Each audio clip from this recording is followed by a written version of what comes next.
ازيكم عاملين ايه؟ يا رب تكونوا بخير. ان شاء الله في الفيديو ده هتكلم معاكم عن حاجه مهمه جدا، وهي خطوره خساره الوزن بسرعه.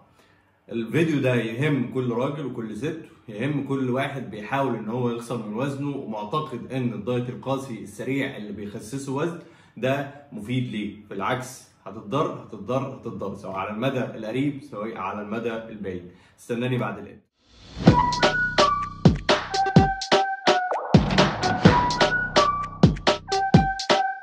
حلم خسارة الوزن وحلم ان انت تعمل فورمه قويه، وان انت يبقى الشيب بتاعك كويس، وان انت تلبس لبس يكون كويس عليك، او ان انت تخسري من وزنك وتغيري من لايف ستايل حياتك وتتبعي نظام غذائي صحي او دايت او نيوتريشن بلان بشكل صحي. حلم بيراود ناس كتير، ولكن للاسف بيتجهوا ان هم يتبعوا رجيم قاسي او دايت قاسي او نظام غذائي قاسي، مش ملتزمين بخطه معينه بشكل صحي، فبالتالي بيأثر عليهم على المدى القريب وعلى المدى البعيد. في الفيديو ده انا جاي اقول لكم على خطورة خسارة الوزن بشكل سريع، وايه اللي هيحصل او ايه اللي هيترتب على الموضوع ده. يلا بينا نفهم القصة كلها ماشية ازاي. اول حاجة، الناس بتخسر من وزنها مية وعضلات ودهون وتوتال وزن في النهاية، لكن للأسف الناس معتقدين ان الرجيم القاسي مش هيأثر على حياتهم الصحية. بالنسبة للرجالة، خسارة الوزن بشكل سريع بتأثر على الحيوانات المنوية، زي ما بقول لك كده بتأثر على الحيوانات المنوية، بتخلي جودة وكثافة وقوة الحيوان المنوي نفسه ضعيف، ما يقدرش يهاجم البويضة كويس ولا يقدر يوصل للبويضة بشكل سليم. في نفس الوقت او في الجانب الآخر بيأثر على الدورة الشهرية بتاعت السيدات، وبيأثر على الفترة بتاعتها، وبيخلي ممكن يخلي في انقطاع لفترة طويلة، وده بيأثر على الإنجاب فيما بعد، لأن الدورة الشهرية لو منتظمة 100% وبتيجي في الوقت بتاعها، طبعا بتختلف من سيدة لأخرى، وبتختلف حسب العمر، وبتختلف حسب الحالة بتاعة الشخص، الحالة الصحية كمان. فلما انت بتتبع نظام غذائي او تتبع رجيم قاسي، ده بيأثر على الدورة الشهرية بتاعتك، بيحصل فيها انقطاع بشكل مستمر، وبيأثر على الإنجاب فيما بعد.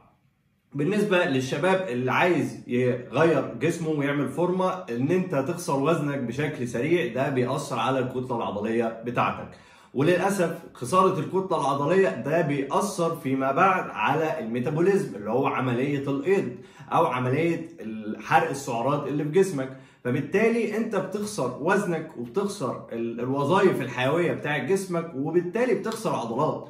فليه تعمل في نفسك كده؟ ناس كتير لما بتتبع نظام غذائي بتقلل منه تقريبا النشويات نهائيا، او بتقطع النشويات نهائيا، وده غلط، لان الجلوكوز والنشويات او الكربوهيدرات المعقده والكربوهيدرات البسيطه جسمك محتاجهم. الجلوكوز اصلا مهم جدا للمخ، لان المخ محتاج جلوكوز عشان يقدر يقوم بالوظائف بتاعته، زي ان هو يتذكر المعلومات، زي ان انت تذاكر، زي ان انت تبقى عندك قدره ان انت تعمل عمليات حسابيه وغيره من العمليات. بجانب ان الجلوكوز مهم للكبد والعضلات عشان يقدر يقوم بالوظائف بتاعته.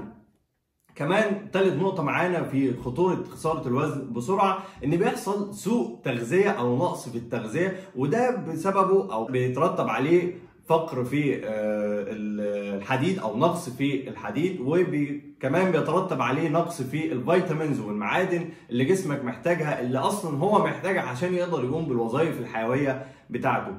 في كمان نقطة مهمة جدا الناس مش بتلاحظها او مش بتاخد بالها في رحلة خسارة الوزن، ان هو بيعمل اضطراب في الهرمونات. يعني لو انت بتخسر وزنك بسرعة، ده بيأثر على الهرمونات بتاعة الشبع والجوع، زي الليبتين والجرلين، الهرمونين المسؤولين عن الشبع والجوع، وده بيخلي عندك كمان بيترتب عليه شراهة في الاكل فيما بعد. لما بتقطع تماما الكربوهيدرات بيأثر على احتياج جسمك، او بيخلي جسمك محتاج للكربوهيدرات بشكل كبير، وبالتالي بيخلي فيه شراهة في الاكل، بتبقى عايز تاكل اي حاجة مسكرة، بتبقى عامل شبه المجنون. كمان في دراسة بتقول ان خسارة الوزن بشكل سريع بتأثر على الكتلة العضلية 5 أضعاف لما بتخسر الكتلة العضلية دي من الدايت الصحي. يعني احنا طبعا في اي نظام او اي نيوتريشن بلان بنحاول ان احنا نجيب ماسل او نزيد عضلات، او نحافظ على الكتلة العضلية دي بأكبر قدر ممكن، في حين ان احنا محتاجين نخسر دهون. لكن لما بتعمل نظام غذائي قاسي بتخسر كتلة عضلية 5 أضعاف الكتلة اللي انت ممكن تخسرها في النظام الصحي أو البالانس دايت. كمان نقطة مهمة جدا ان انت لما بتعمل نظام قاسي بتخسر معادن وفيتامينز كتير من جسمك، فبالتالي ده بيأثر على جسمك، فبالتالي بتحس بالصداع وبتحس ان انت مرهق وبتحس ان انت طبعا وشك شاحب او في دبول او دبلان. وده بيخلي الناس برضو يعني بيأثر كمان على حالتك النفسية، بيخلي الناس تقول لك انت مال وشك خاسس كده ليه، انت مالك كده وشك اصفر ليه، فبالتالي بيأثر على حالتك النفسية كمان. زي ما قلنا بيأثر على الهرمونات، ومش مجرد هرمونات الجوع والشبع بس، لا، الجسم محتاج الكربوهيدرات ومحتاج البروتين ومحتاج الدهون الصحيه عشان يقدر ينتج او يعمل افراز لكل الهرمونات، من الهرمونات اللي هي هرمون التستوستيرون وهرمون الاستروجين اللي هم اصلا مهمين لكل وظائف جسمك، وهيساعدوك ان انت شخصيا تكون قوي في العلاقه بتاعتك، وانت كمان هتكوني مستمتعه في العلاقه بتاعتك. لكن خساره الوزن بشكل سريع بتاثر على العلاقه، فبالتالي زي ما قلت في اول الفيديو هتاثر على الحيوانات المنويه بتاعتك وهتاثر على البويضه بتاعتك. طيب ايه المعدل الصحي ان انا اخس على مدار الاسبوع؟ المعدل الصحي ان انا ممكن اخسر كيلو لكيلو ونص او من كيلو ل 2 كيلو على مدار الاسبوع، ده رينج كويس جدا. وما تخليش خساره الوزن مقتصره على ان انت تنزل في الوزن بس، لا، خساره الوزن بتاعتك دي او ان انت تغير من الشيب بتاعك ده مرتبط بان انت حالتك الصحيه تكون احسن، حالتك الاجتماعيه تكون افضل، تقدر تتواصل مع الناس بشكل افضل، تقدر تتعرف على ناس اكتر، وتنزل جيم تغير من الشكل بتاعك، او انت تنزلي جيم تغير من الشكل بتاعك، فهتكون حياتكم احسن.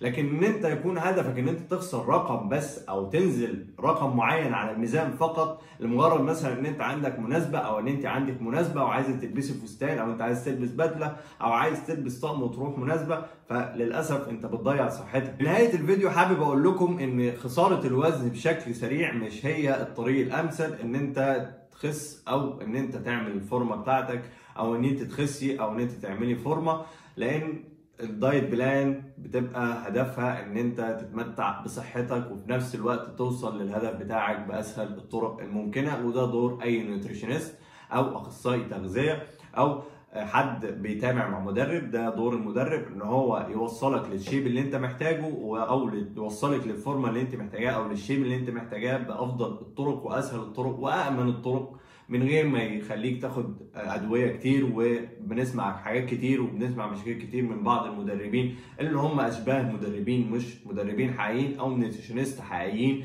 بيأثر على حياه الشخص اللي معاه ومش مهم عنده صحته، بالتالي ده بيأثر على حياتك بشكل عام. اتمنى ان انتم تشيروا الفيديو ده لكل الناس ولكل اصحابكم ولكل معارفكم عشان الناس تعرف خطوره خساره الوزن بشكل غير سليم.